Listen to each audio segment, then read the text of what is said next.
Bonjour et bienvenue dans le décryptage de la rédaction. Nous analysons aujourd'hui le résultat des scrutins locaux de samedi dernier qui portaient sur une éventuelle destitution de 24 députés du Kuomintang, le KMT, et de la maire de Hsinchu du Parti du peuple taïwanais TPP.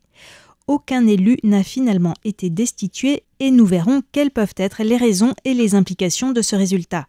Un résultat qui a tout d'abord surpris, puisque même s'il était difficile d'estimer combien de députés seraient destitués, de nombreux chercheurs avaient envisagé qu'au moins quelques-uns perdraient leur siège. En effet, la campagne de destitution, lancée par des groupes de la société civile et ayant reçu le soutien du Parti démocrate progressiste, le DPP actuellement au gouvernement, avait suscité un grand enthousiasme. C'est donc surtout la capacité de mobilisation du KMT et de son allié le TPP qui ont été sous-estimés. Le taux de participation à ces scrutins était plutôt élevé, de 50 à 60% environ selon les endroits. Le fait qu'aucun député n'ait été destitué n'est pas dû à un seuil qui aurait été trop élevé, puisque le seuil de 50% des électeurs en faveur du oui a été abaissé à 25% en 2016, et les voix exprimées en faveur du oui ont parfois dépassé ce seuil dans quelques circonscriptions. Mais dans tous les scrutins, sans exception, les voix en faveur du non ont été plus nombreuses. Ainsi, le KMT n'a pas réussi sa campagne en représailles visant à destituer des députés du DPP, puisque dans la première phase, celle de pétition, un grand nombre de signatures ont été déclarées invalides par la Commission centrale des élections, certaines émanant de personnes décédées. Mais le principal parti d'opposition, qui détient la majorité parlementaire, a réussi à mobiliser ses partisans pour aller aux urnes et probablement aussi à cristalliser sur ce vote le mécontentement à l'égard du gouvernement. Rappelons que l'enjeu de ces scrutins portait sur un changement du rapport de force entre le DPP au gouvernement et le KMT qui détient la majorité parlementaire.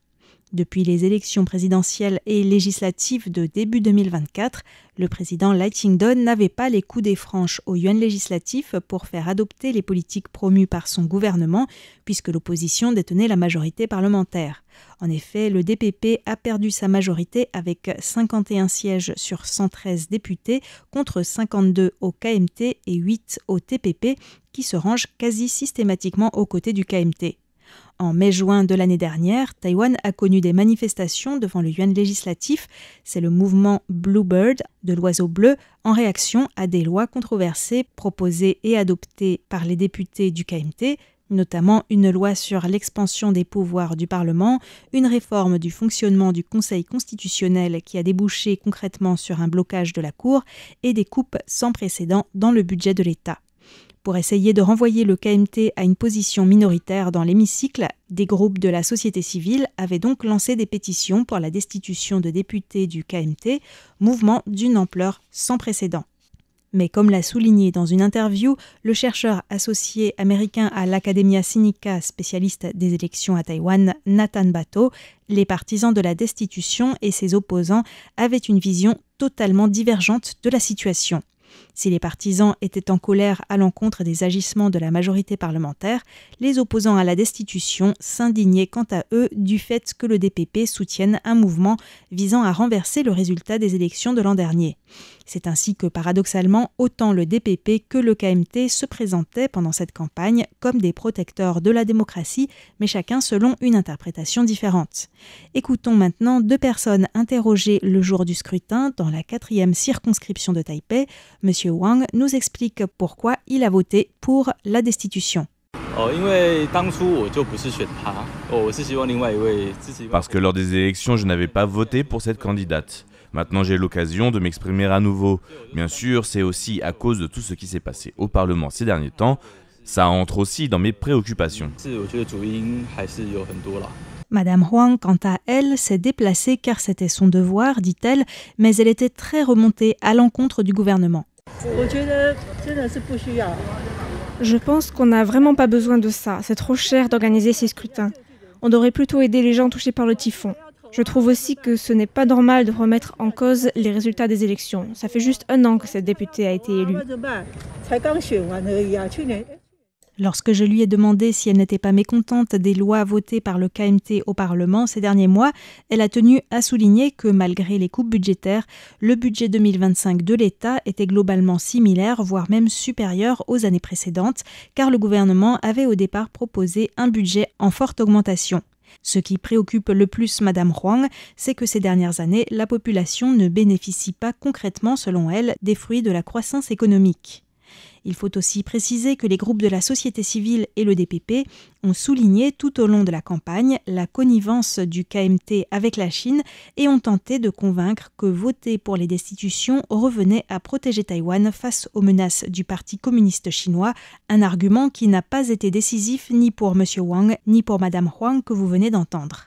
Xu Zhaoxiang, professeur à l'Institut de sciences politiques de l'Université normale de Taïwan, estime que si cet argument n'était pas très mobilisateur, c'est peut-être parce que protéger Taïwan et résister face à la Chine est déjà un consensus largement partagé par la population qui est davantage préoccupée par les questions de subsistance économique. On l'écoute. Je pense que dans le contexte des droits de douane américains sur Taïwan, des problèmes de subsistance et des ressentis font, les électeurs ont pu avoir le sentiment que les politiques se sont trop concentrés sur la campagne de destitution et les luttes politiques au détriment des préoccupations de leur vie quotidienne. Et ça ne passe pas auprès des classes moyennes. De son côté, tout au long de la campagne, le KMT a accusé le DPP de semer la division, de tenter de réduire au silence l'opposition et de vouloir s'arroger les pouvoirs à la fois exécutifs et législatifs, n'hésitant pas à parler de dictature. Certains propos de personnalités du DPP ont en effet suscité la méfiance. Le député DPP Ko Jianming, qui était le premier à soutenir les campagnes de destitution, a menacé de poursuivre les députés destitués en vertu de l'article du Code pénal sur la subversion d'État. Or, il s'agissait de l'article utilisé par le KMT contre les dissidents durant la loi martiale. Le président Lai Ching-te a quant à lui déclaré dans un récent discours « Tout comme l'on frappe le fer pour forger une épée, il faut continuer à marteler pour chasser toutes les impuretés jusqu'à ce qu'il ne reste plus qu'une volonté de fer pour défendre notre souveraineté et sauvegarder notre démocratie. » Une phrase sur l'élimination des impuretés que certaines personnes n'ont pas manqué de relever.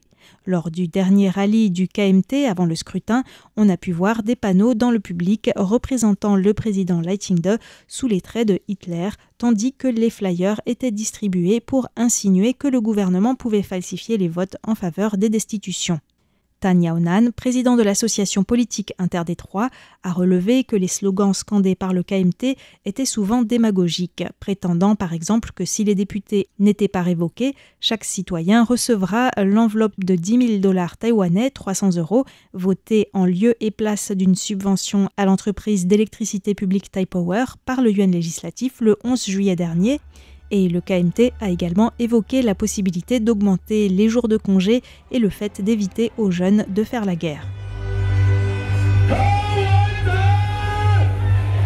Le KMT avait invité lors de ce rallye l'influenceur Organ Chen qui présentait Ko Wen-je, président du TPP, allié du KMT, actuellement en détention en raison d'affaires de corruption, comme une victime de persécution politique à grand renfort de musique dramatique. On écoute une personne qui s'est rendue à ce rallye. Le DPP fait n'importe quoi, c'est un massacre politique. À l'époque, ils ont perdu, mais ils n'acceptent pas leur défaite. Et du coup, ils ont fait ce mouvement de destitution qui sème encore plus le chaos dans la société. Ce n'est pas bien pour la démocratie. On ne peut pas laisser le DPP continuer comme ça. C'est pour ça que je suis venu ce soir. Mais au-delà de l'aspect dramatisé que peuvent avoir les rallyes, Zhang Junhao, professeur en sciences politiques de l'université Donghai, estime que les résultats ne montrent pas forcément un large soutien pour le KMT, mais plutôt une méfiance vis-à-vis du DPP, notamment le fait d'avoir eu recours à un mouvement de destitution massif pour modifier la majorité parlementaire. Le DPP a donc eu du mal à mobiliser au-delà de son électorat traditionnel.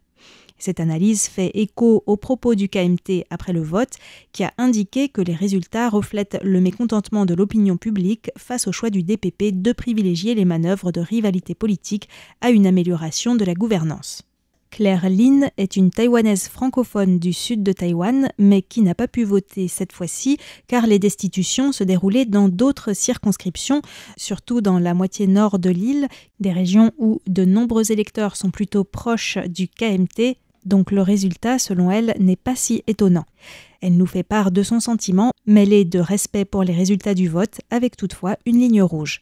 J'aimerais bien qu'ils soient destitués. Mais vu que c'est pas moi qui vote, donc je peux rien dire. C'est quand même une grande déception qu'il n'y a aucune députée qui a été destituée par rapport de leur performance du travail. Oui, je suis déçue, mais je respecte leur choix. Mais je dis une phrase seulement. Sincèrement, c'est que je ne veux pas être chinoise, c'est tout. En parlant de la Chine, justement, le Bureau chinois des affaires taïwanaises a commenté le résultat des scrutins, affirmant que ces résultats traduisaient la répugnance de la population à l'égard du DPP qui instrumentalise la démocratie pour manipuler et monopoliser le pouvoir. De son côté, la Commission taïwanaise des affaires continentales a balayé d'un revers de main ces accusations et a rappelé que la campagne de destitution avait été lancée par des groupes de la société civile et qu'elle témoignait de la vitalité de la démocratie, précisant que le gouvernement chinois, dépourvu d'expérience en matière démocratique, était indigne de faire des commentaires et ne devait pas tenter de manipuler les Taïwanais à travers les institutions démocratiques. Venons-en maintenant aux implications des résultats. Le KMT maintient donc sa majorité parlementaire.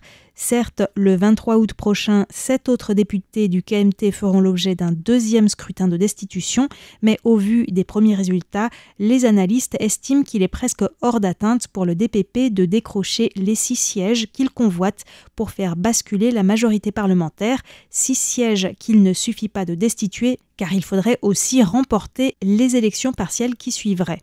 On peut penser que le KMT sort renforcé par ces scrutins, toutefois le réel test pour le parti seront les élections locales de l'an prochain.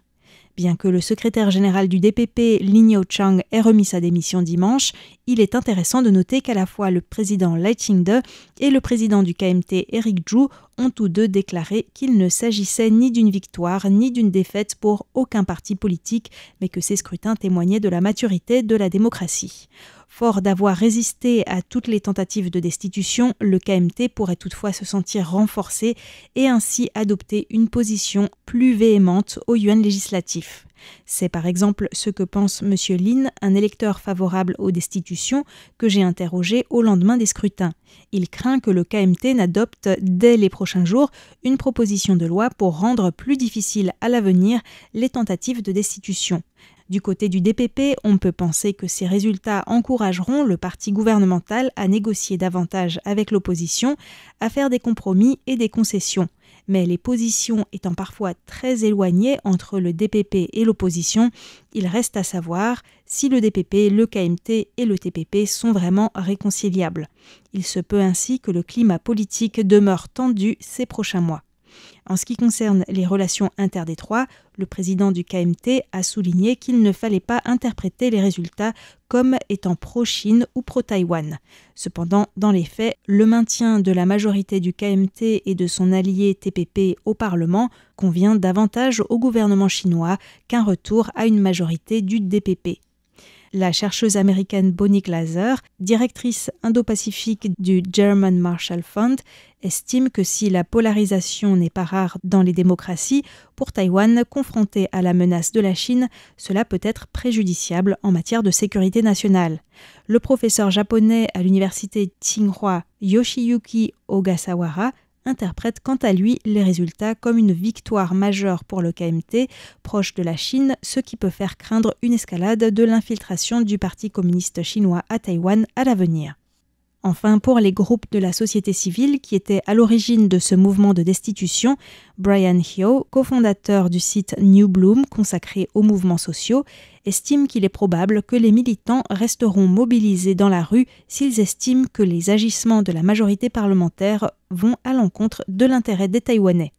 C'est ainsi que s'achève ce décryptage. Merci beaucoup de l'avoir suivi. Je vous invite à rester en notre compagnie pour la suite du programme de Radio Taïwan International.